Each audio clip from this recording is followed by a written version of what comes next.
Our first sponsor for this podcast comes as no surprise. By Tess has had a place in my closet literally since the beginning. You don't have to think too hard. They do the styling work for you. I literally own every version of their Katie set. And their Shani Wigs collaboration drop has been epic, especially for us short girlies. Bag also. I was going to say makeup bag, but like, should I put my wig in here? No, that's No. No. Okay, just kidding. Thank you. Oh my God, that's really funny. I was just thinking I gotta brush it. Always brush the wig. Oh, this is good. It's a great wig. Good. It's a great brush wig. Ooh, thank you. What else is in here? You're gonna love these. I love this. Cool girls wear wigs. So cute. Doing a live unboxing. How to use the brush.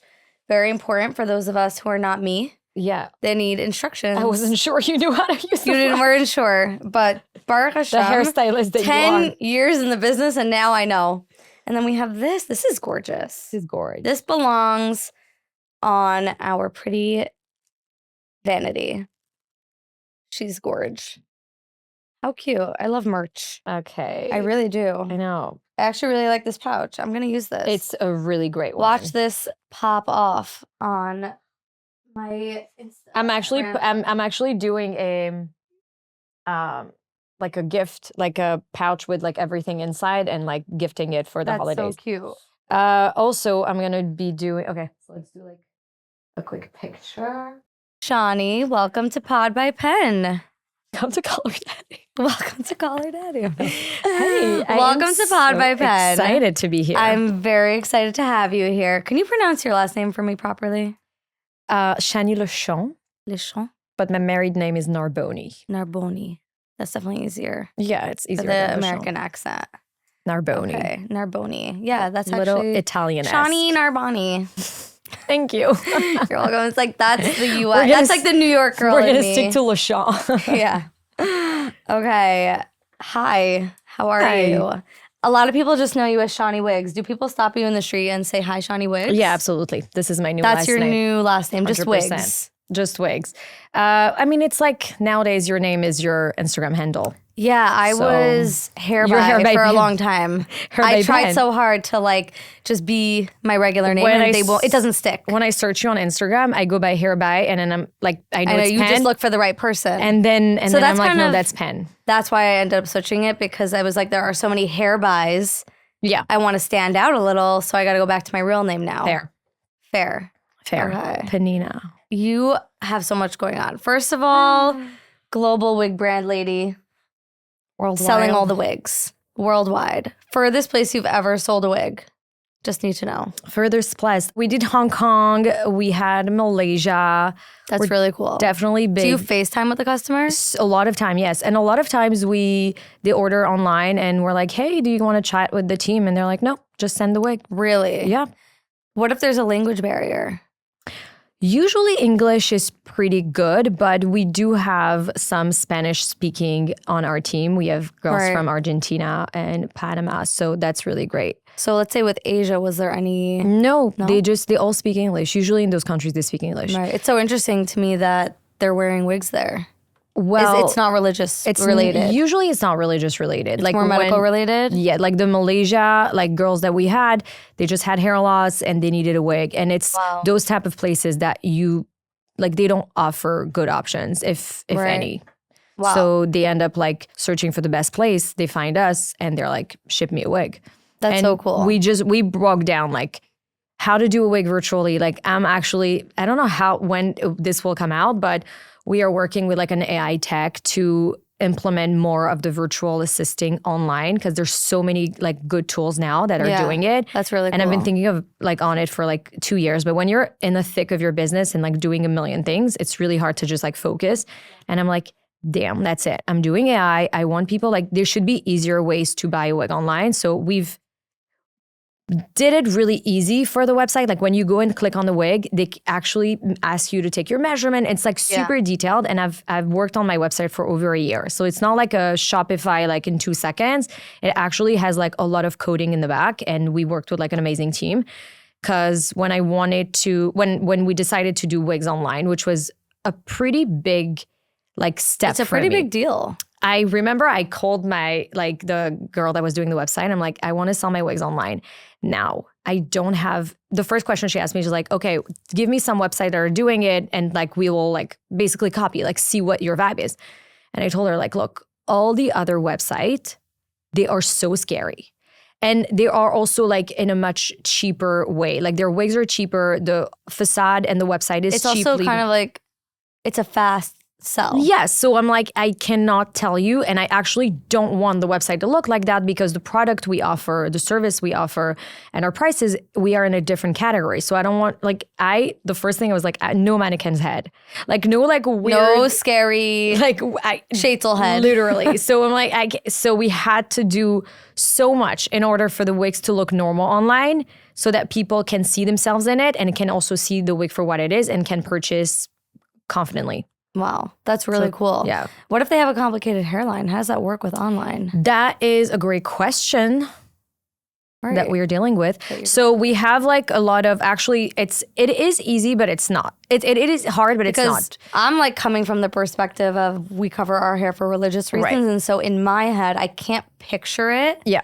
Purchasing the wig online, I just can't picture it. So there's two things. It's fascinating. So there's two things. One thing, you have to think of a customer that has like no option whatsoever. She cannot travel to New York. There's no place near her. She lives in Saudi, Malaysia, Hong Kong, whatever it is. And that is like the closest best option. So in her head, she's not even thinking of customizing. Like we ask her about her measurements, whatever. She's like, no, just send the wig. So there's a whole education we have to do with those people. Now, that doesn't mean that we're not doing it properly. The people that are aware of all the customizations needed on the wig. And even like, the religious crowd is way more educated. Yeah. We have like our system with pictures and video and tracing with measurements that really worked really well to do the hairline. And then there's a whole part of a lot of people that have like complete hair loss, going through cancer, or are ordering wigs because they have like no more hair. The hairline is not really a thing. Right. So unless you're a bride with like a deep widow's peak, like coming down your forehead, and you really want a replica of your wig, like that usually she doesn't really live. And yeah, she's not really doing a virtual consultation.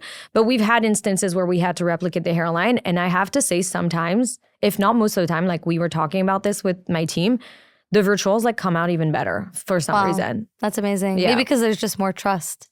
There's just more, like we are very detailed. We put everything together. They send their pictures, they send their measurements. And like, it's a very, very rare case when we miss it out. And if we make a mistake, we have to fix it, and that's okay. Right. That's really cool. Wait, so take us back for those who don't know. Shani, where did you start from? Because I know that you've talked about it a little bit in the past. But I feel like let's get the short story. A little short story. Okay. Tell a little story about Shani. The X2 version or okay. The easy version. The easy version. I am, and you would probably see it throughout the podcast with my accent that will come out, but I was born and raised in France, Paris, and then I went to seminary in Israel for a year. Loved it. Called my parents like, I am staying, I'm not going back. They're like, okay, great. If you want, you have to choose something to learn and stay there and learn something and educate yourself. So I picked out a university in Herzliya called Ben Choumi, like interdisciplinary, whatever, like American university. So you were just living there? I was just living there, and I thought I would either work in finance or marketing. Yeah. But just very broad, general like position. And I went one day on a trip to Bnei Brak with a friend that needed her wig. And I was like, wait, this is so cool. Like you can actually learn how to make a wig. And 12 years ago, it wasn't a thing. It wasn't a thing. People were not like adding baby hairs on the spot. The word of the wig was not democratized at all. Like people didn't know about wigs. And also if you wig had an issue, like the Shaitel would send it back to the factory. You would wait 8 months or a year. Like it wasn't like something that people didn't have would have the tools or the education. So I felt like this is really cool. Plus, instead of babysitting and tutoring and doing all sorts of like small jobs that a student is doing to get by, I could style wigs, repair wigs in the comfort of my home, make money, and that way I don't have to like go to those. That's how like, every Jewish Sheitelmacher comes kind of into starts existence. literally. What can I That's do with how my we all two hands start. so that I don't have You're like, to babysit? what can I do that I don't have to leave the house? I need to buy the Zara dress. I need $200. What should I do? Washing sets. So that was me as a student. And I remember the course was pretty expensive. Like as a student, like you have to pay for it, obviously. So I called my mom, like, I want to learn how to make wigs. She's like, yeah, well, I'm paying for your education, so you figure it out.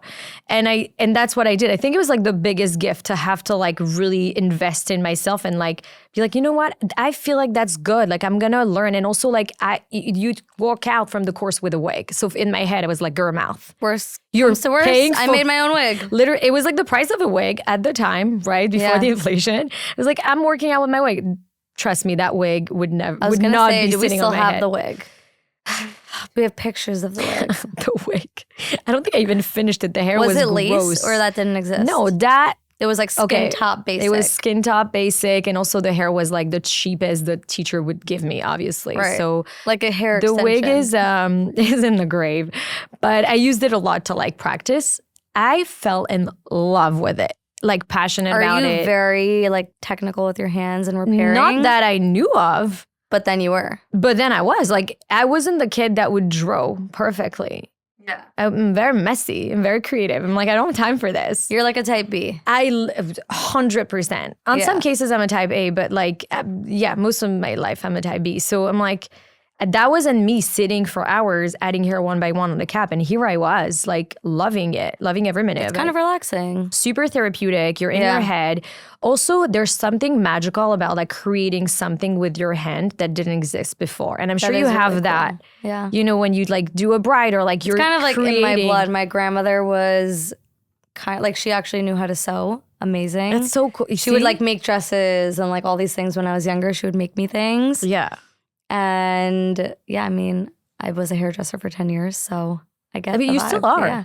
I still am. I still dabble, but I'm like, I call it semi-retired because I do so many things at this point I love that for you. that I do like weddings here and there. But that's something that you love. Like, Yeah. it's not like you were never forced to do and like creating something with your hand. I know someone like, if someone is painting something or like putting together a dress, whatever you're doing, it's like, that didn't exist before and that exists now. And it's so crazy I did it. There's something cool about The end it. product is just wow. And especially when Always I worked satisfying. specifically in bridal, so it was like super satisfying at the end of the day to get like that gorgeous picture where like you took And you when know, the a girl client- from her right. basic look to like her wedding day look is just, it's the best feeling. And when you have the satisfaction of the client, it's like even more rewarding. Yeah. You're like, that's so cool. That's like the best. That's the best. It's like they're appreciative, and at the same time, you're also as appreciative. Those are the best It's like days. it's a two-way street. So that's kind of how I started. And I moved back to France because I was just like sick of living by myself in Israel after being like a student there for 3 years. Israel is a crazy place to live. It is. And I loved every minute of it, but I wanted to go back to my family. And it's that age, that's like that crunchy age where like you don't really know what you're gonna do. How old were you? Like in my 20, close to 21. Right. You were 18, young. 19, 20, 20. So I moved back and I just realized that with this skill that I actually loved, I would be financially independent and I don't have to go and chase after a job that would take me at base level. And also in France, the culture is very different, like being a Jew and having your Shabbat and like your days off. And it's like, It's not as easy. it's not as easy. So I was just like doing it and I was free to just travel and do whatever I wanted. right. And I loved every minute Make of your it. own schedule. And then very quickly, because I'm a very like business driven person, and that's just how my brain functioned from like since I was a child, I was like, if I'm doing this and I'm doing a business out of it, Go big or go home. I want to be the best. I want anyone that wants the best to come to me. Really. Like I want to be known or like that was my force all the time. I was like, I want to be the best and I want this brand to not be just like basic and normal. Like I'm doing it big. You're like, I don't want to be normal. No. I want to be as crazy as I want to possible. be I want to do it as crazy. I didn't think it would, I mean, yes, of course I didn't think it would go that far. And I don't want to say like non-intentional things, but like I did vision boards and mood boards of that, like of things that are happening to me That is crazy. Like, I don't know if you've ever done that. Do you do vision board? Like, I don't do physical vision boards, but I always talk about how I manifest in my mind a lot, and I like think about scenarios over and over again. You do mood boards on Pinterest? Yeah, I Pinterest a ton. And they're all named different things. First of all, Pinterest on house, business, mood board on Pinterest are love it. I mean, I could just like, yes. I could be on it for hours. So that's really kind of like a vision board, but I think that if you actually did make a vision board this year. I went to where was I? I went to some sort of I went to a class that I was taking in the summer, and at the end of the class, for the last class, we did vision boards. Okay. It was actually a class in Chinese medicine, and it was like related to parenting. It was super cool. Shout out to Dr. Miriam Pinellas. She's really cool. And at the end, she had us make vision boards, and this podcast was part of it. And here we are. So see, didn't you see, like, looking back at it, that like a couple things became true, and you're like, wait, you know what? I need to go look at it. It's in my closet, and I kind of like put it in the back, and we're gonna look at it soon. So here's the things with vision board, and I'm telling you, it works. It's so crazy. First of all, I'm gonna tell you that story and why it works. I put together, so now I'm doing it like physically with my girls. We do it once a year. We kind of go together. We're like a group of 2, 3, 4 girls like doing it. And it's crazy. It's like the best night.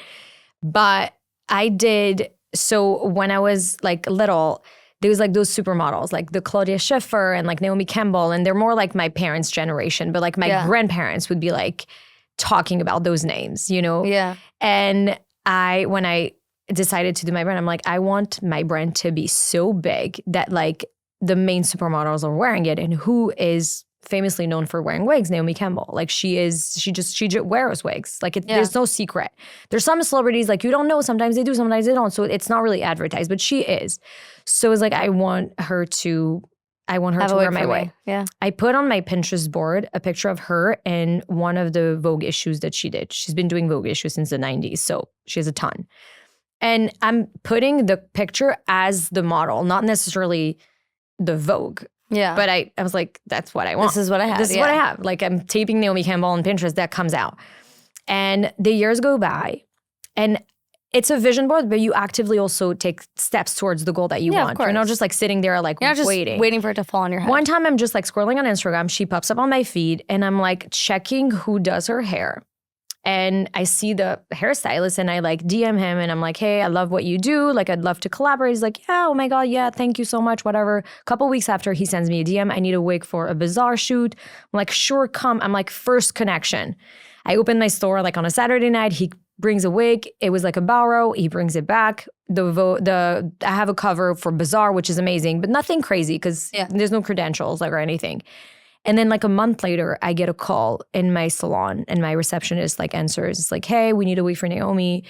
And she's like, yeah, book an appointment. And like, Naomi, it could be anyone. That's so crazy. And then like they call back, and I'm like in the middle, I think, of cutting a client. I almost cut myself. And she's like, it's Naomi Campbell agent on the phone. And like, she had no idea. She was like a Gen Z. So I'm like, what? My heart started fell into your stomach, racing. It's like a lead. Was this the first time that you had celebrity interaction with your brand? No, the first time was for Lydia Collins, the Cardi campaign that was blasted everywhere.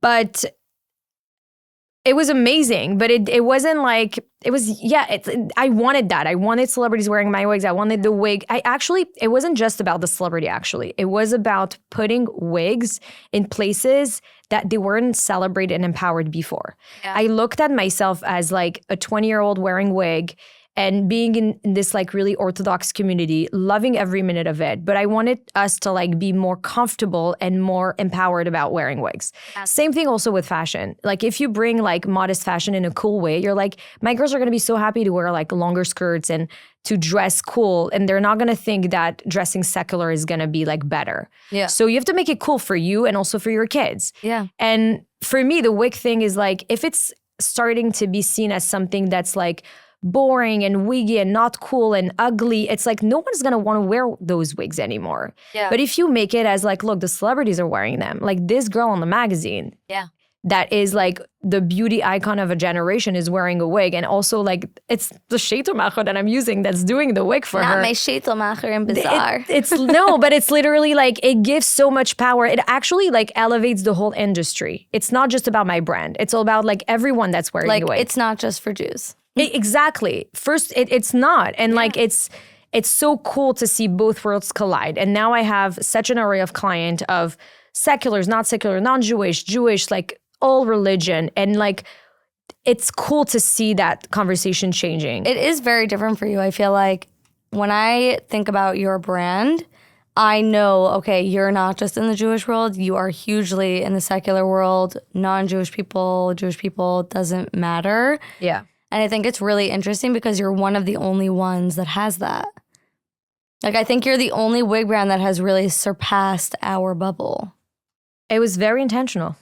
Yeah. It wasn't. Did you have like a plan of getting there? Like, I think a lot of people look up to you in that way.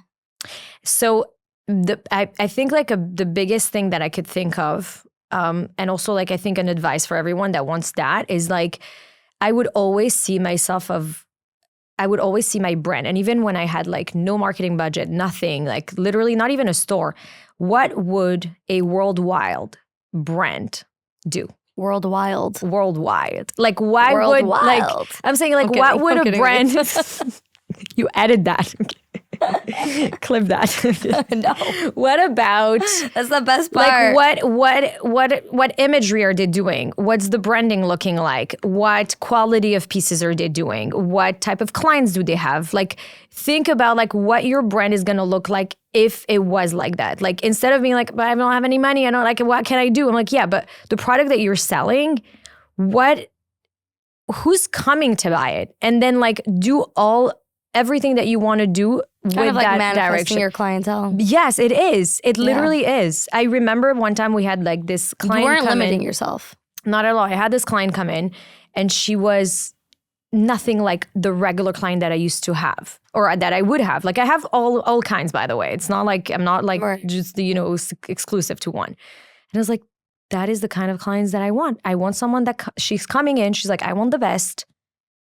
Like not making a fuss, not like your dream client. Like my dream client. And I'm like, you need a market for that client and everyone else will come. And also like, it's about like positioning your brand. I've never wanted, and I could have had so many opportunities to make so much more money selling cheaper options, right? Or like making a product in a different way that wouldn't cost me as much. And I never said yes because I was like, no, I am the best. So I'm not doing anything that cuts corner. Right. I'm not going that direction, even though that could making more money. And that you can also do that as like, if you want to be like, if your goal is to sell volume, you can go in that direction and be hugely successful and not necessarily have a different perception. Like whatever your goal is for your business, do that, but stick to that. Don't try to be everything. Right. You have to just figure out what your specialty is. What your specialty is and what is your end goal and go from there. So everything was intentional. I actually like listened to someone, like I think it was from a podcast, and she broke down to the market of Target.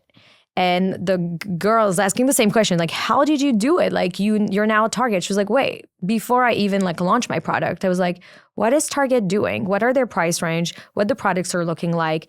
Like she basically built her brand to be a Target. Right. Instead of like building her brand and then like knocking on everyone's doors. It's the same thing. I built my brand for those clients. So now when they come in, it's of course they're coming. I built my brand for you. I didn't like build my brand and then wait for you to come. It's a different, like it's reverse engineering. I think also it's so smart what you're saying in terms of building your business for your dream client. I think a lot of people, they have a business idea that makes sense to them. Yeah. And they want it to be successful, but they don't necessarily see the holes. And they're not even thinking about who is my client. Right. And I think that's something that I also, because I have like so many connections in different industries as an influencer, etc. I feel like people come to me a lot with these type of questions.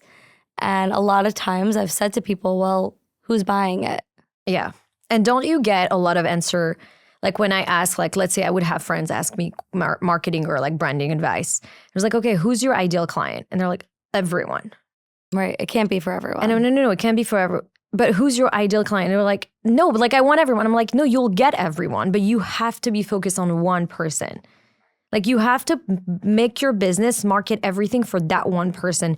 Everyone else will follow. But if your vision isn't strong enough, you're really talking to everyone and anyone at the same time. And it's also okay not to market for everyone. Yeah, I feel like that's actually the smartest thing you can do. Yeah. It's not for everyone. It's not for everyone. Right. It's not. And that's also the beauty of it. We're in a huge industry that has so many different options. Yeah. So many different talented people. Like there could be like another 1,000, like million wig brand out there. Yeah. Like it's not going to take Being like away. in the Jewish world, you just feel like there's a new wig brand every day. I don't even follow what's out there. Like, right. It's just like, I see it. It pops up everywhere. Yeah. I'm like, there's first of all, one. there could be a couple things. You can buy your hair and make your own wigs, which is what we do. And then you can also like buy wigs and put your tag and label, which a lot of also people do. And then you can also have a store with a couple brands and then have different budgets. Right. There's so many different ways to do that business. It's like hair salon. How many hair salons there is in the city? They could be like 5 in the same block because it caters to a different clientele. You'll have your loyal clients, you'll have your specialty, some special in curly hair, some special in like the highlights, and they have wait lists for months. So like it's really not a crowded space at all. It's so interesting. I actually always think that when I'm in the city. Like when I'm here and I walk down the block and I see 5 pizza stores, which like, okay, they're not kosher, but I'm always like, how do they know which one to go to? And like, how do they all make money and how are they all open on the same block? There's billions of people. And it's so interesting because I think that's also, you know, how like, I think in the Jewish community, it's hard when competing businesses open and everybody just jumps into this like scarcity mindset. Like there's not enough. Or like, you know, there's not enough people to buy the pizza or whatever the product is. Couldn't be further from the truth. But it's not true. And I feel like there is so much for everyone. Yeah. And I think I actually really learned that when I was working in the wedding industry, which is considered pretty competitive amongst, you know, different vendors, flowers, party planners, lighting, DJs, music, whatever you can think of. But I literally have said this time and time again. There is literally no such thing as competition. And I know a lot of people used to get stuck in their head, be like, oh, why didn't I get booked? I feel like I should be booked more. I should be working more. No, never. Yeah. And I was always like, no, like whatever comes your way is exactly what is meant for you and what is being attracted to you. And anything else is literally just noise. Like, you were not meant to have that client. You were not meant to have that job. When you're in the service business, which I am, I'm in the product and service, which is very interesting because I have a business that has both. And I remember when I had my store on Kingston, there's a couple of different like Sheitomachers on the block. And you can have someone walk in, try on a wig and be like, I'll think about it. And then like literally the next day I would open my page and I'll see another Sheitomacher posting her new wig by them. Right. I have learned because it's working with people could be hard. Like it could be a beautiful things, but if there's two people that have different expectations and you're not delivering what the person thinks you're delivering and the person has different attention, like it could be messy. I remember being like, oh my God, I am so excited that she got the wig there. Not because like the client was difficult or anything, but it's like she wasn't meant for me. Like, I am so excited. Instead of being like... That's like my biggest thing that I tell a lot of my friends. No matter what industry they work in. You have to think about it. Like when a client walks out without the purchase, I'm like, she wasn't meant for us. Yeah. Who knows? Who knows what she would have done? Like, who knows how long she would have dragged it. A lot of people have a hard time separating that like personal feeling because they're so invested in their business for sure that then it turns into like an insult. No, I take things so seriously, like so personal when something goes wrong, when a client is unhappy. You don't even understand like the stress and the anxiety and the way our team is like making everything around that client to make her happy. But you're working in the product and the service business. You will always have those type of a counter. And I've learned now with years how to communicate properly, how to set expectations right, how to deal in a professionally manner. But when a client walks away or takes her business somewhere else, the relief I have is the same as if she had bought the wig. Because I'm like, what was meant for me is, and what is not is not. And I've met also amazing loyal clients that have purchased from our brand the last 10 years. They have more wigs than me.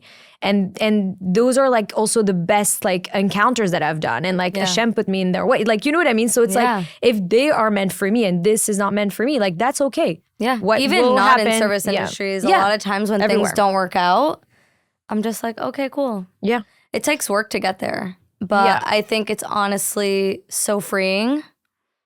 And once I feel you're like there, it helps you grow. Once even you're there, more. you can't go back. You can't go back. No, Once because you're you're there. like, it's not even worth the anxiety. It's not worth the time that I'm going to spend freaking out about it. But I do protect my peace when it comes to like, I don't believe in competition. Again, I think there's space for everyone. I don't necessarily follow people in my industry, not because like, I just don't want it. Like comparison and jealousy and like those feelings can come up really easily.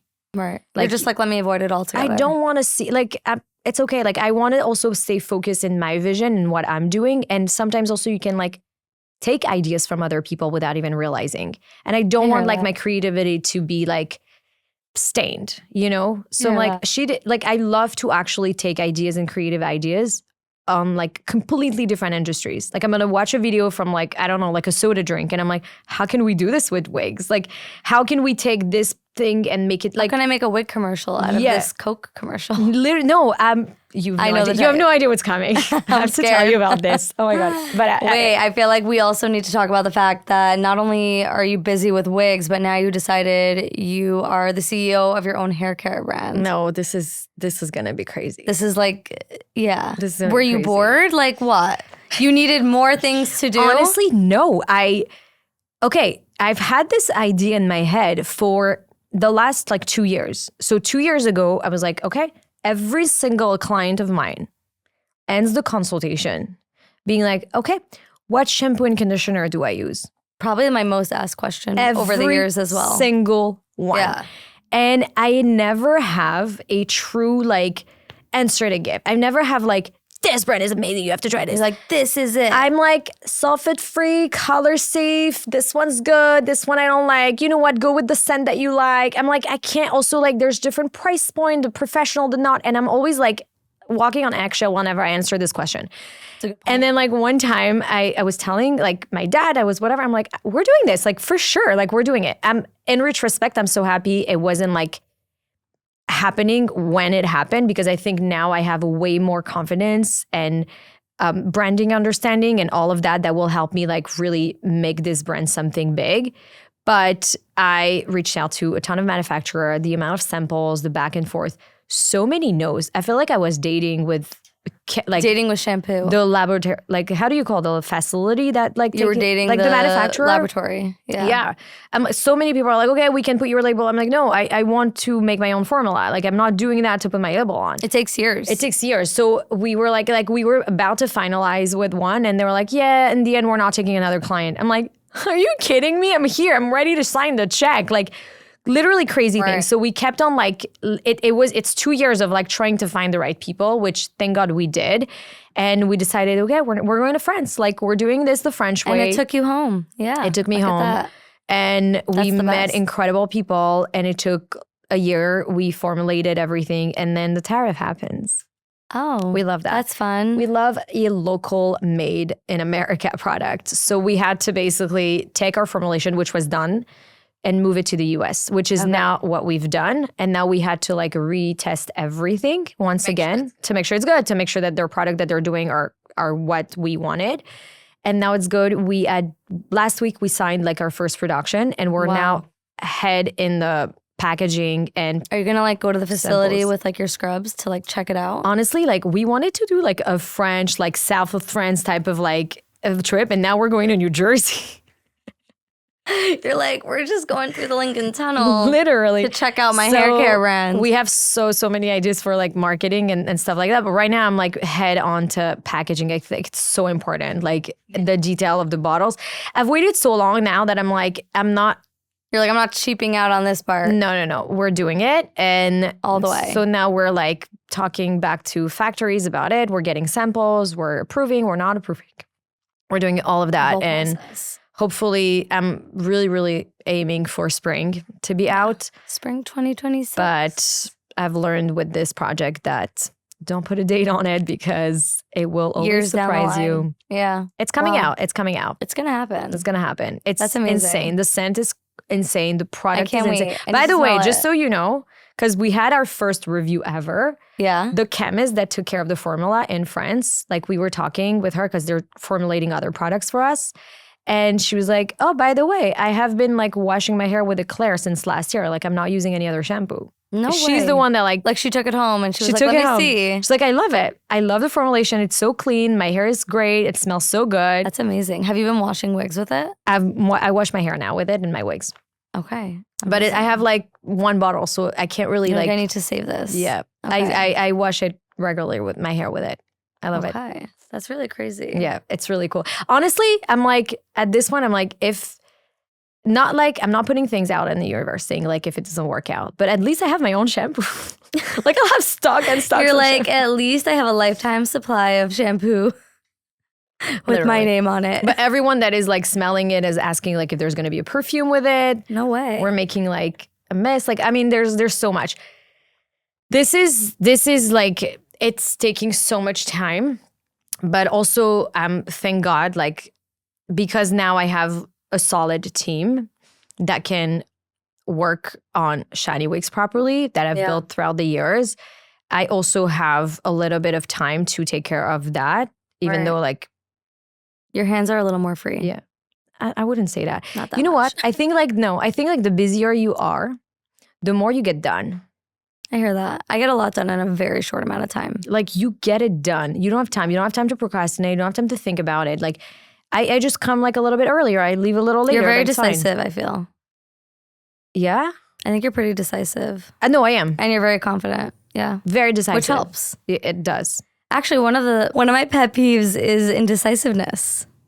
Right. I have like a really big problem with it. You can ask my husband. I'm very like, if you don't know the answer right away. Is he undecisive? No, thank God. Okay. Usually right. if he feels indecisive, he'll ask me and then I will decide. Like that's it. I'm like, I know right away. I know before you even finish the sentence. Yeah. And I feel like, Are you like if you go to a store, you know immediately if you're gonna buy something or Mhm. not? Okay. Yep. We're the same person. yeah, I just walk right in and if it's like within 30 seconds, I'm like, well, we can leave. Yeah. I love that. Yeah. It's my favorite way to be. Yeah. And I feel like, yeah, it's only been a strength in my think life. so too. Yeah, like I don't think it's think bad. Like I'm okay. a little, I think it comes with the fact that you're not really dwelling on things. So you're not really regretting. which is funny because I'm the biggest dweller. you are. Yes. I don't Okay, so dwell. this is the funny part about me, I feel like. I am like the most like internally anxious, Really? but I am, thank God, over the years, I feel like You managed that. I managed that in a way where like people from the outside do not believe me. You see your energy is so calm. Thank you. I've gotten that a lot actually, which is good. I'm very You calm in don't the have a chaos also. stressful energy. Like I feel That's like good. I come sometimes with like a little stress. You're like, I'm a ball of chaos flying through. like on a bad day, don't want to cross me. I hear that. No, I think also, again, like I worked under a lot of pressure for a lot of years Yeah. in So cases where I had to really just Keep it calm. keep it cool Yeah. as a cucumber. yeah.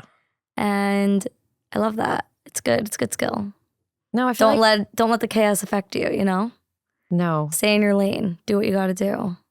All similar themes. Yeah. Also, literally, it's the Yeah, same thing. that's what I'm saying. It's the same thing. It is the same thing. And now I feel like you're also branching out into like your little personal brand as well. Like you kind of I did that. Yeah, you did that. Mhm. So why I did that for years, I was like, my friends asked me to like open a personal Instagram. Yeah. By my friends, I mean one person. You're like all the Like people. everybody. My one friend. No, but it was like, okay, so when TikTok happened and I was like very active on TikTok, I feel like you have more freedom on TikTok to post whatever you want. So like what I'm eating today, everything is just like cross. Like I love the creative freedom I have on TikTok because I don't care.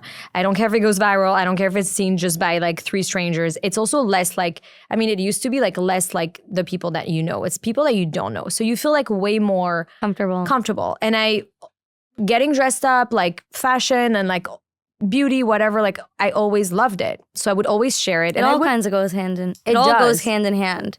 I would actually like share like pictures of like my outfit of the day on the story of Shani Wigs. But then the account get like really big, and it's a brand, and you don't really want to like post. It feels weird. The feed, like people are saying like are here to book a consultation with you. Like they don't care if you bought the latest like whatever. It's like you don't care about my boots. Literally, no. It's like it's not the vibe. Like I feel like I have to be a bit more corporate there. I hear that. So then I would only post my personal things on TikTok. But there's something also important about personal brand. I was gonna say, I think also, and I say this all the time, that you become kind of like the heart of your brand and like the energy of your brand in a lot of ways. Yes. So you can't completely remove yourself. You don't have to be the face of your brand, but that happened to me. I was okay being the face of my brand. When I started, there was I wasn't gonna take a model. Social media was a very different like thing. So I organically became, but if you even look at my page, 80% of the posts are clients. Right. But then you still think that I'm here all the time. Well, you're kind of like in the background. I'm in the background, right? Yeah. So it's like a lot of people like I would be like, oh my God, I'm so happy I meet you. I'm like, you don't know me. Like I'm literally just showing clients. I'm showing products. I don't want to be the center of my brand. Right. But here I am. Too late. Anyways, too late, right? But on TikTok, I felt like I could show more of my personality, and also I love to talk about business and marketing. I love to talk about fashion and just the things that I love, and it actually fulfills me creatively. So. Also with the brand Eclair, which is like completely separate from Shani Wigs, I wanted to gather like more of a community and like show that part. Community also. Is everything now. Exactly. That's so where it's when at. you're also building a brand, I think it's important to draw people in from that angle. Yeah. It's the number one way that people start following you. So then when TikTok started to like glitch and people were like, TikTok's gonna be dead, like it's gonna be removed, which it didn't. Which it didn't, like newsflash. Remember when they were like, it's the last day of TikTok? Literally. No, I was like. People were bawling, they were posting their goodbyes, they were sobbing, sad. They were going into a depression. Honestly, thank God it didn't. Yeah. But so many inside jokes. Yeah. So many inside jokes that would have been like it would have been lost to time. So I was like, okay, all those videos of like my get readies and all the gone. little snippets, I'm like, I should post them somewhere. And I opened this Instagram account that I was like, I literally do not care.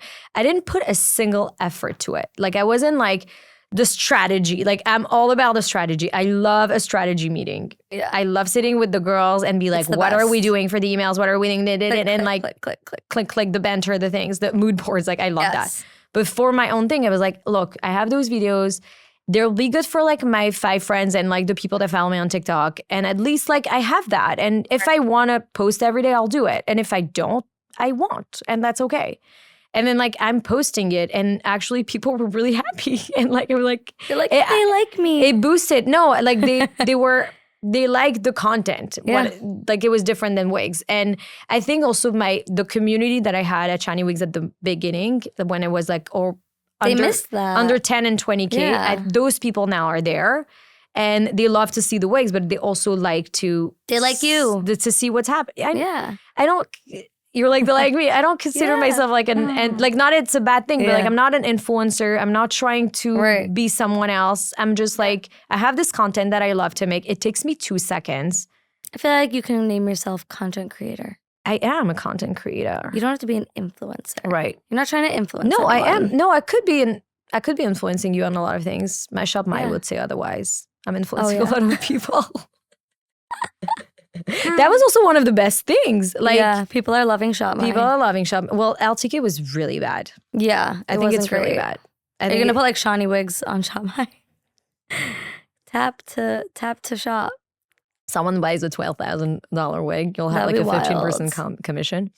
No, I'll definitely put it. I mean, okay, wait, hold on. I actually was thinking to ask you this. What's the most expensive wig you've ever sold? I think you posted it once, but I don't remember. I really have to remember. Sorry if I don't remember off of my head because I think it was like last year, but like above 25K.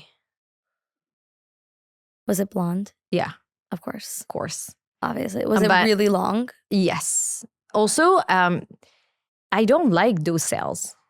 They make me very anxious. I'm never it's a lot of responsibility. So much responsibility. It's so hard to find the length. I'm making the sale, and then the minute after, I'm texting all of my hair suppliers with the order number of like the length that I want, and they're all like, ha ha ha. Like, we can't even Like, get that for yeah, you. we can't really, or it's gonna take whatever. Like, I'll tell the client it's gonna take this amount. Like, I'm gonna try to find it, but whatever. And it's like very, very hard. But once it's done, it's done. Like, I'm like so happy. Also comes with like a lot of responsibility when you're selling like at this stage. That's a crazy number. Yeah. And I think also it's interesting, you were probably one of the first people to post a high-end wig and actually say the price. Yes. You're very transparent about pricing, and I think that actually is really cool. And I actually feel like that stuck in my head because of you. And I've told people, not specifically in the wig industry, but like I've told people who are trying to sell a high-end product, like be transparent about the price. Put 100%. The price. And people don't want to do it. They want to like be inconspicuous and like kind of like hide it. And I'm like, they're gonna find out. First of all, they're gonna know. I feel like they're gonna know. They're gonna know. The wig, and like any time that you would like walk into a store, like it's not tagged or it's not priced, like sorry, but like that's a red flag. Like everything needs to be in a system where everything is tagged.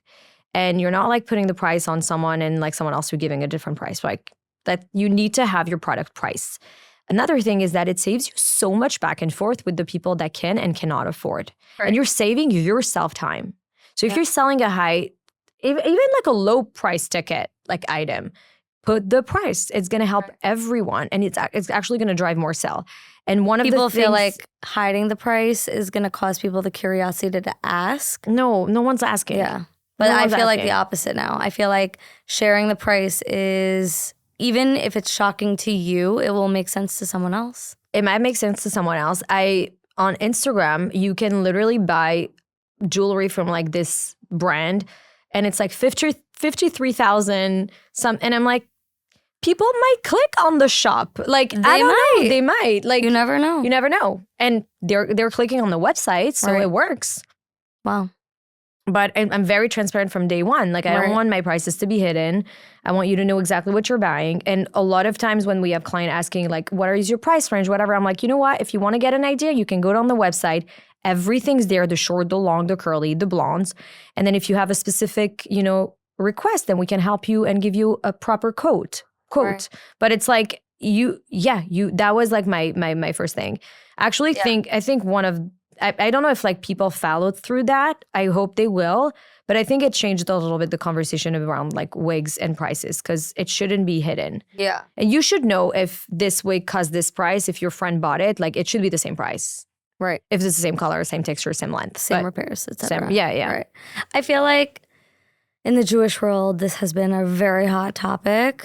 So I feel like people are going to have a strong opinion either which way. Okay. There are some people who are like, I will spend whatever it is to feel the best and have the best, and that's their prerogative. 100%. Another thing that I've done, and that it's so funny because I had this conversation with a friend a couple of days ago, is that after COVID, I implemented a consultation fee.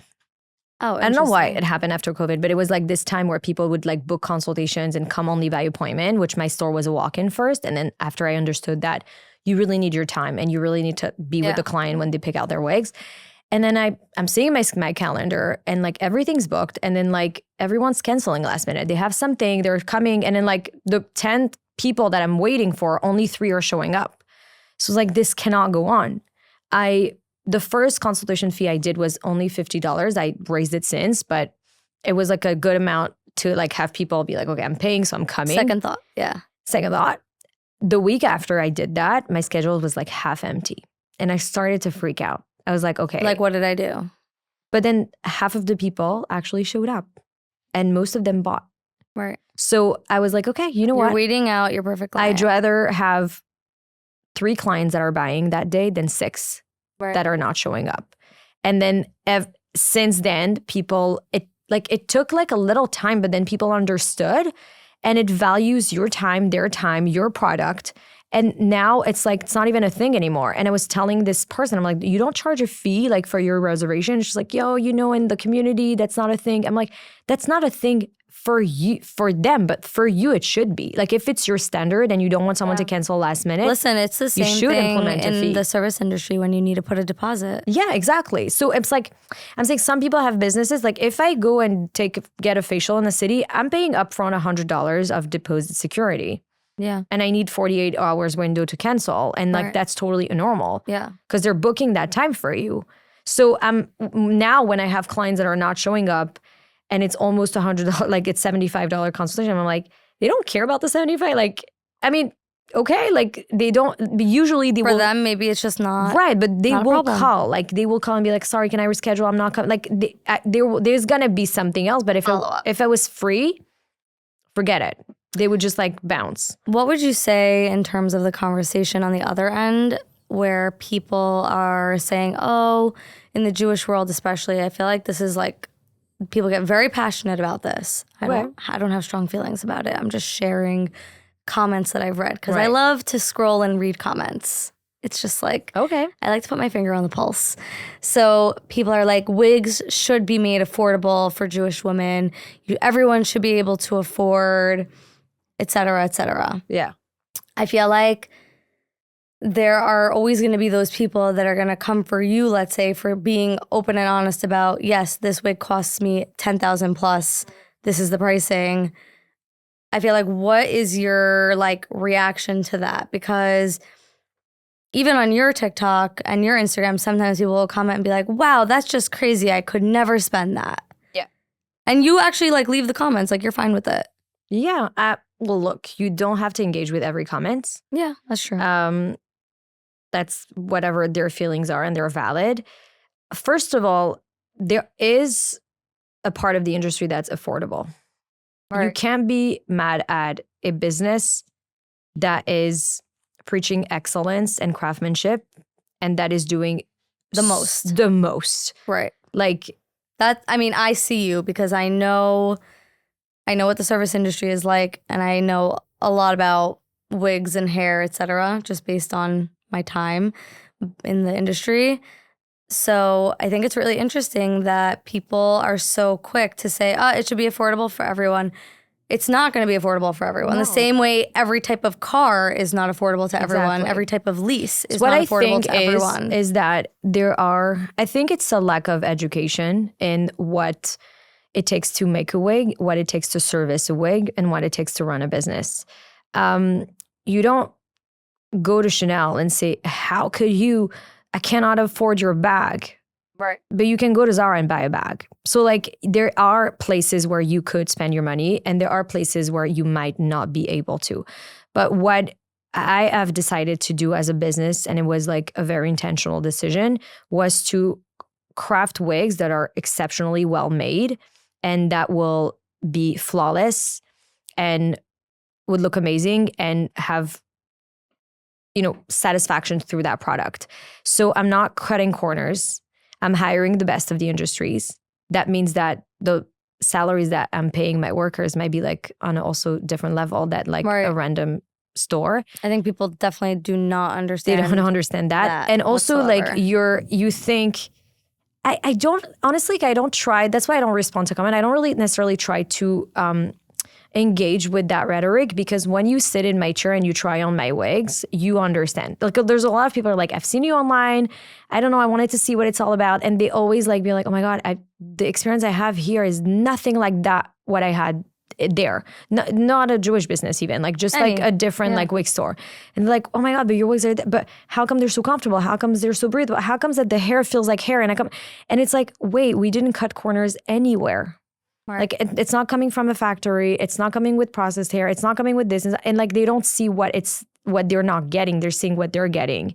So they're honestly just looking at a finished product without all the stuff that's behind it. The service and the level of care and craftsmanship we have, I think, is unmatched. And I think, you know what, it's also like a good direction for me to be like, you know what, I should be more educational. I should show more of that. I think I tried to show a lot. But I think, you know, lean in more into that. It's like people don't know what that blonde pony costed you. But there's also going to be, I think it's like a conversation that will never end because even like a cheaper wig will not be affordable to someone else. So you're never winning. Right. You can never win. I choose the luxury world, Right. and it is luxury for A reason. a reason. And I could have chose a cheaper angle, and I would have been as successful, and it would be a different angle, and even then would have criticism. Right. So you have to just stay true to what you're doing and lead with integrity. You know your product. Like I know that. Like there's so many times where like I put the wig on my client, and I'm like, I'm actually not happy with how, and the client could be fine and walk out, but I'm like in my own, like the level of excellence and professionalism that I have, I'm like, I'm not happy how this looks. We're going to redo it. We're going to change that, or we're going to, I don't know, this doesn't sit the way it should sit. And there's so many times like clients could be gaslit by their service provider and be like, no, that's great. Like you can walk out. Like For sure. There's something about like your product, and also like they're the walking advertisement, right? So like, when you do a wig and like the next day the whole community shows up to get a wig because they're like, we could not believe she was wearing a wig, you know? Or when you get like a client, I love this story because it's like, it captures exactly what we're doing. This client comes, she has a, doctor's appointment. The doctor got scared that the treatment didn't work because she didn't think her hair had fallen out because she didn't think she was wearing a wig. He didn't think she was wearing a wig. Right. So he freaked out, and she's like, no, this is a wig. And then like literally the whole like service referred us because they were like, if you want a good wig, they're pricey. Wow. But you'll get the best. That's really cool. And as a client, you have a choice. You have a choice to go with something that might work in your budget, and you have a choice to go with something that's a bit more, on the luxury and custom side. My favorite thing my mom ever told me is everyone spends their money differently. Yeah, by the way. I literally have repeated that line, like when they say like, I'm always like, you're not going to become your mom. No, I am my mom. I am my mother. Oh my and gosh. I literally say that to everyone whenever. What's your favorite tagline that your mother said? I have so many. Okay.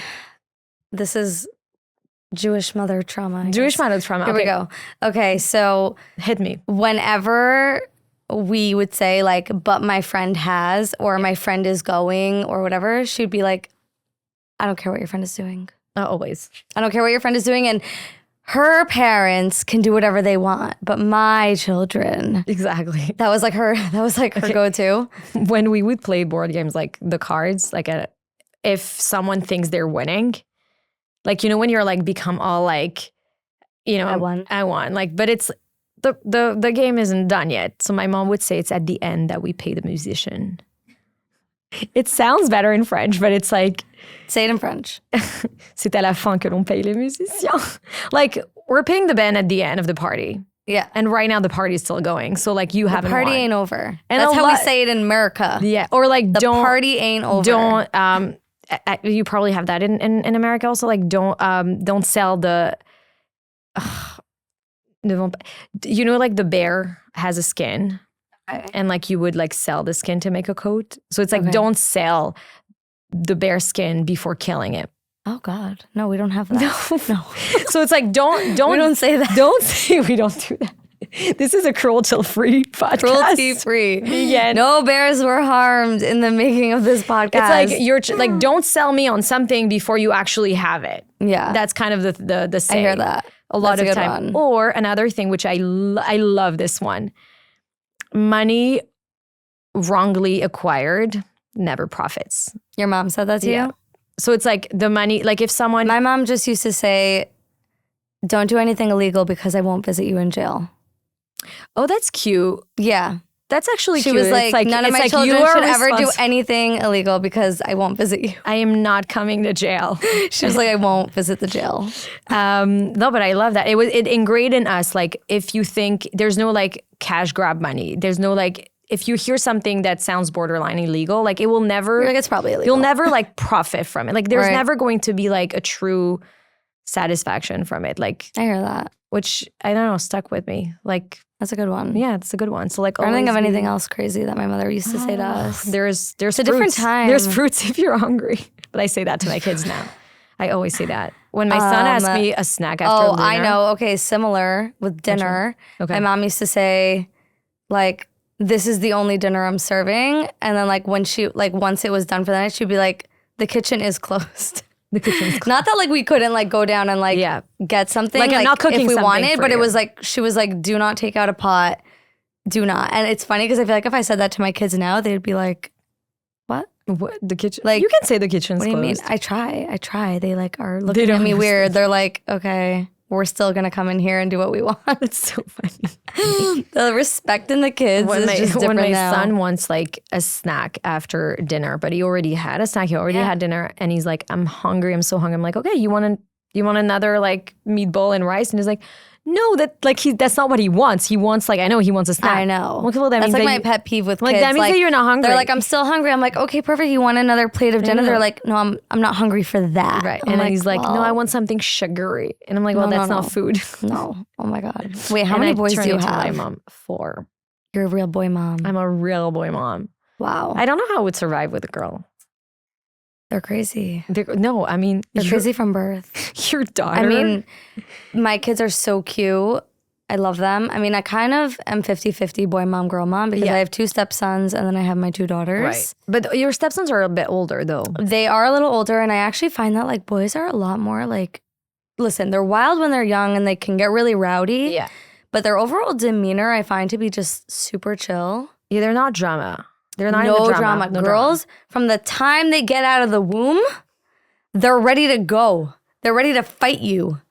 I feel like you have mini yous. They're so scary. I look sometimes look at my husband and I'm like, I'm scared. Your I'm like, daughter, I'm really scared. I can see your daughter. Like your daughter is like she's Which one? They're both the crazy. oldest one. The older one. Well, Yeah. Rosie's small. Rosie's still small, but she's has terrifying. character. No, she is managing my life. Like I answer to her. Oh wow. She's running this joint.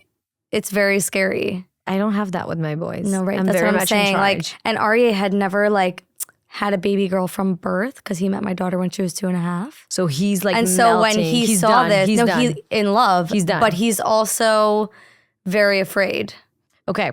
Yeah. He's He like, doesn't know how oh to do no. it. He was like, this is what it's like. Oh no. Oh no.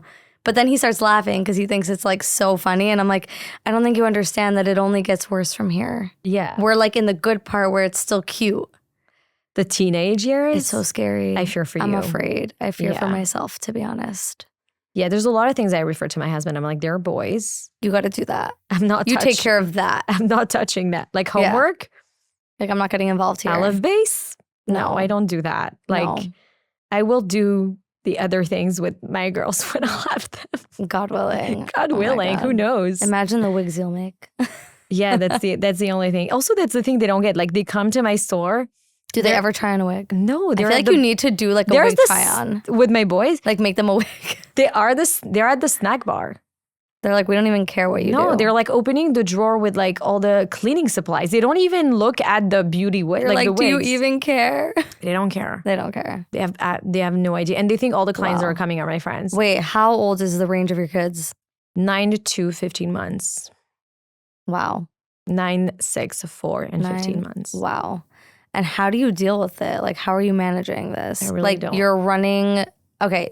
Do you have help in the house? I definitely have Okay, help. good. I have help. I started to take a full-time help when I had my first store. So I was pregnant with my second, and I had to be at the store while my kid was coming from home. So there Right. was no other choice than to No other take someone, choice. and I never looked back.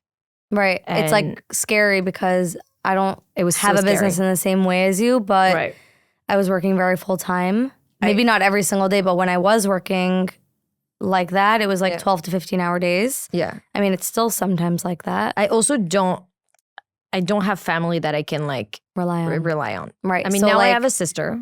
right. That's She's exciting. recently moved, but she also has her kids, so she's Right, not she's like busy. She's not busy. taking your kids. No, I mean she does sometimes. Maybe but like in an not in emergency. not in Right. that sense. But it's like, yeah, if they come from home and they need to be with someone for 2 hours, I need to have that reliable person. So definitely took someone in, and I mean, the more you have kids, the more you rely on that person a lot. Do you find like as your kids get older, they need you more? In different ways. In Like different ways. I a lot of times feel like it's easier when they're small. 100%. It's so much And easier to They just, let's say, like love Yeah. their nanny and they're just happy to like happy be and to play. exist and happy to play and eat. Yeah. And then now maybe, and that kind of lended itself into why I'm like kind trying of to ever step back. evolving is that I feel like my kids need me more. Okay, my boys need me more now, like especially like the first two. But in a way, I don't need to be coming home like from school with them, being them till Right. 8. No, not like at 4 o'clock. Like when I I'm- mean, like, I used to never be home like for dinner or bedtime or Okay. anything for years. Well, because the wedding industry is like the Yeah. evening. And it's so really it just hard on really the started family to life. Right. It was a lot of pressure. So much. Yeah. Wow. I never It was thought about crazy. it. And it's funny because a lot of my friends, we all started out kind of like single, no kids yet. right. It was like a good gig. It was easy in the way of like we didn't have outside responsibilities. Yeah. You're independent. There was no pressure. Free of your own schedule. And then the more people that are dependent on you, it's like I was kind of like stuck. So that's kind of when I started evolving into other Evening is things. really hard. No, evening is really hard. Yeah. Thank God never had to do that. Like, Yeah. if anything, it was when I worked from home that I was like booked on the evenings. Right. But when I had my store, it was finally like at 6 or at 5, We're done. I'm home and I'm done and I'm with you now. So now I get to be more present with my kids when it's the evening. It's not easy because like you come home from like a full day. The last thing you want is like to do that. But Right. now that they're actually older, it's way more fun. Like I serve them dinner, like we're talking in the kitchen, like it's, Right. you know what I mean? You It's get the like, chance to be there. yeah, I get a chance to be there. But it's Do you feel not, burnt out at the end of the day, like talking to people all day? Clients? No, I mean, Like you're very depends. talkative, so I feel like maybe you can talk to a wall. No. No? I'm actually not as social as you think I am. Like I come home, I don't need like another social life. So I'm Right. not gonna be out all the time. I'm not Right. gonna be like, I'm gonna say no to a lot of things. Like I Yeah. don't, You don't want to like expend the energy No. beyond that. no, a lot of time Right. now. Like I used to come home a lot of times and be so drained I couldn't like talk to anyone. You know what? I think that sometimes people drain you. Yeah. It's and not I think about- actually you have to kind of build protection around that Yeah. energy wise. So if I can have a full day of client, be booked and busy, and all the people I'm seeing their energy are so upbeat. They're so happy to be here. Like we're having That's the the best time. best. I come home, I'm so energized and refreshed. Right. It could be that I have one client that needs more support emotionally, and Yeah, I you have to hold her hand more. more. At the end of it, I'm done. Like, don't talk to me. So it's not necessarily. I think it's different about every day. it's about the people. But one thing I do love is I love what I do. So I come home like most of the time if I drained going to work is because I'm dealing with issues, whether it's logistic or not Yeah. logistic. And I'm You're like, I oh, don't want to do this. I have to tackle this. Oh, I have this appointment. Oh, I have this thing. But it's to really do. cool that you still have that feeling. But we're constantly evolving, constantly like trying new things, constantly like pushing the limits. So I've never feel like one day is the same. Right. You I've don't feel never- like a robot. No, not at all. There's so many. Oh my God. Like I wish you could be like And a fly lot of on the people wall. do feel like that, especially in this industry. And a lot of people in the wig industry, they just feel like, okay, like they're doing the same thing day in, day out. The wigs, the sell, the cut, the wash and set. Like it could be monotonous, but I feel like you've made it exciting. It's so exciting. I don't know. It's Yeah. like every client that comes, literally every client that books, I'm like so happy. I'm like, oh my God, like another person that wants a wig from us, that's amazing. But at the same time, you have to make like the parts that are annoying for you, the parts that you really have to deal with, then you also have to lay it and delegate to other people. Yeah. If I was running everything like I used to, not even 5 years ago, I was the only one in my store, not even a receptionist. I would book people, I would send to the colorist, I would do the repairs myself. I would literally like one by one, I took someone, trained the sewing machine, brought a friend, trains the sewing machine, got someone to deal with all the repairs in the customer service, got someone to deal with the orders online, got someone for the marketing. Right. The marketing, we exploded, so we needed to hire someone else. And it was like a continuous, like, okay, every time that like one of us is overwhelmed in the team, or I sit down everyone, I'm like, okay, what is it that annoys you that you're doing right now? And what do you feel like you can't do in the like 8 hours of day that you have? And then if like everyone, I'm like, okay, so we're hiring another person. Like we're getting someone else in the team so To that alleviate everyone, it. I always like, because sometimes it could be stressful. There's deadlines, there's orders, there's things, there's volumes of like things that we have to do. I'm like, okay, we're not like, it's supposed to be exciting. People are excited to be here. They're excited to get their wigs, and we should be excited to come to work. We're not like at a high stressful like corporate job. So even if the everyday task could be redundant, we should have fun. Like we put the music in the bag. We have our breaks. We try it's good vibes. It's good vibes. I was there. Right. No, so it's like I want everyone. And also like if you want to retain employee in your workforce, like they need to be happy to be here. Yeah, honestly, it's super valuable. So I've learned that. And it's, it's a constant, like people getting married, having babies, living, moving states.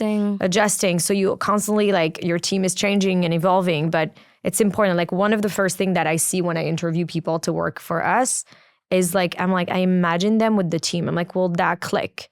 Like, and I have people from like different, you don't have to be like from religious, Jewish even, like, but I'm saying like, can you be the vibe here? Yeah. Do you understand the culture? And that's like important. So everyone gets along. You're not a toxic workplace culture. I hope not. I'm kidding. The only toxic person is me. Like you're like, I am the I toxic am never person taking off. I'm not like I'm literally answering at 12. Like, no, I'm the only person that's toxic. That's so funny. Well, thank you for being here. Oh my God, that's how we're done. I love having you on. We're basically done. I actually just have one little game for you. Okay, let's do it. Let's see what happens. You said that so ominously. Okay, ready? Ready. French fries or French manicure? Manicure. Favorite wig color? Brown. Most dramatic client request? I had a client wanting 2 blonde streaks in the front and like red in the back, and it was literally like all colors, and I didn't want to do it, but she really wanted, and it was just like, you did it. Yeah, I mean, it wasn't my best. I mean, it was a choice. It was a choice. It was a choice, but she was really happy. Blowout or waves? Blowout. Yeah, I've never seen you in like perfect waves or anything like that. I've only seen you in like that natural vibe or blowout. French people don't use the curling iron so much. Yeah, do they own one? Probably not. I don't even think so. Probably not. Okay, long hair or short? Go to. Long. I used to be short, but now I'm. I was gonna say you used to rock a short one too. I don't know. My face changed. You're like, I'm into the long now. I don't know. Yeah. Okay, dream collab. Even though it kind of already happened for you. Kim. Okay, next one. Kim? No, Kim happened. Honestly, I would die working with Hailey Bieber. Do you think she would ever wear a wig? So here's the thing. I was in proximity of Hailey Bieber. So anything could happen. The proximity of the proximity. Okay. Like a proximity. But what about Kylie? They don't know. So Kylie or Hailey, honestly, like I would do both. They could wear wigs. They do wear wigs for photo shoots. Like if Rhode is doing like an insane campaign and Hailey needs to be like in a different hair, like I'm here. Or like Hailey. Halloween, Met Gala. Like there's so many instances where she could use a wig. Did you do wigs for Met Gala? I no, I didn't. I didn't. On that. We actually like we were supposed to last year and like it didn't work out. But again, it wasn't my time. It wasn't the time. But what I'm saying is that I always look at like the most relevant celebrity, and Kim is the most relevant celebrity. Yeah. Like. Up until last year, like until now. But I'm like, if I think of like a person that is super relevant in my zeitgeist, it's Hailey Bieber. So I want to work with her. That's cool. Okay, French pastry or Israeli breakfast? French pastries. Yeah, which one? Like a plain croissant with chocolate inside. Oh, yum, chocolate. Like the plain one. I wish they made those gluten-free. So sad for me. Yeah, I'm sure we could make it work. I don't know. I think you can find a recipe to I'm going to try, but I don't think it's going to happen. You made gluten-free sourdough. You could do everything. All right, New York or Paris? French. This is like the defining question. New York. New York. You love it. Honestly. I feel like you really do love it. I think, you know what? I think I love Paris to visit, but I love the energy of New York. I love the city. Super hustle. Very. Right now in my life, this suits me. Yeah. Maybe Can you see yourself like retiring to France? No, I would never move back there. Really? I would never move back there. I think that's surprising for a lot of people because they always think like when someone comes from a European country and lives here, they're always like, the US is. It's always surprising for Americans, but not for French people. French people would die to be here. Shani Narboni of Shani Wigs and the future hair care brand Eclair. Did I say that good? Yeah. Oh, good. Oh my God. Goodie. You're winning your spot at the PR list. Thank you. I deserve it. I do. Thank you so much for coming and making time for this. It's so fun. And I think people really want us to do a repeat musical. Yeah. And so we need to schedule that. We need to schedule that, and there will be tickets. We owe the fans. We owe the fans. Should we do it? What should we do? What musical do you guys want to see? Well, first from we us? need to finish High School Musical, and then we can It's true. explore other things. But right now we are in our High School Musical era. Okay, I'm down. So Whenever you want. Yeah, let's schedule that, please. My people will call your people. Okay? Anytime.